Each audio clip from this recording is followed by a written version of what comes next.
खबर अवैध खनन मामले से जुड़ी, जहां ईडी की छापेमारी में एक बड़ी बरामदगी हुई है। इसमें विदेशी हथियार मिले हैं, 300 कारतूस मिले हैं, 5 करोड़ का कैश बरामद हुआ है, भारी मात्रा में सोना चांदी मिला है, 100 शराब की बोतलें बरामद की गई हैं।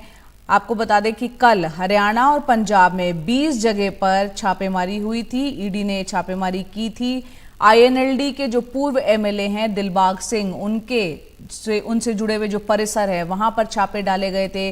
कांग्रेस के पूर्व एमएलए सुरेंद्र पाहवा, उनके यहां पर भी छापे डाले गए। अवैध खनन और मनी लॉन्ड्रिंग के तहत ईडी ने पूरी की पूरी छापेमारी की थी। तो भारी मात्रा में ये सब सामान की बरामदगी हुई है।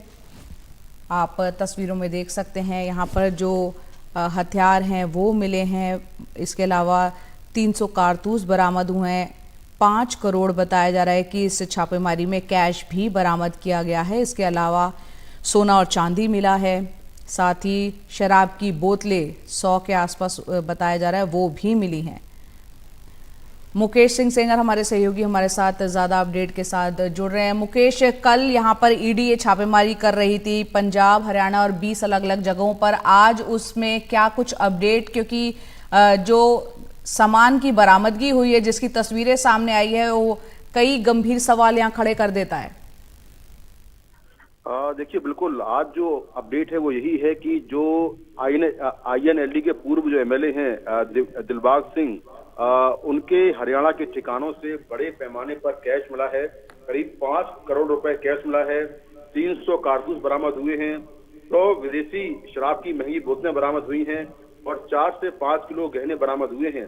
ये सारा सामान जो है ये दिलबाग सिंह और उनके जो सहयोगी हैं उनके ठिकानों से बरामद हुआ है। कल ईडी ने कुल 20 जगहों पर रेड की थी, जिसमें चंडीगढ़ है, यमुनानगर है, सोनीपत है, मोहाली है, फरीदाबाद है, करनाल है। इन तमाम जगहों पर छापेमारी हुई थी और ये छापेमारी आईएनएलडी के पूर्व एमएलए दिलबाग सिंह और सुरेंद्र पवार के यहाँ हुई थी। इन ठिकानों से बड़े पैमाने पर जो कैश मिला है उसको ईडी ने जब्त कर लिया है और ईडी के मुताबिक ये लोग एक फर्जी ई रवाना स्कैम चला रहे थे, इस पूरे सिंडिकेट को चला रहे थे। ई रवाना स्कैम बेसिकली ये होता है कि जब आप इलीगल माइनिंग करते हैं या लीगल माइनिंग करते हैं, तो जो भी इस तरह की माइनिंग होती है उसके जो बिल है, यानी जो खरीद फरोख्त होती है, उसको सरकारी पोर्टल पर ऑनलाइन रजिस्टर करवाना पड़ता है और ये जो पर्ची है वो सरकारी पोर्टल से करती है, जिसे ई रवाना कहते हैं। तो ये लोग फेक ई रवाना एक सिंडिकेट चला रहे थे और इलीगल माइनिंग कर रहे थे। इसके बेसिस पर जो ईडी है उसने कार्रवाई की है और ईडी ने इस मामले में बड़े पैमाने पर कैश, विदेशी शराब की बोतलें और हथियार और गहने बरामद किए।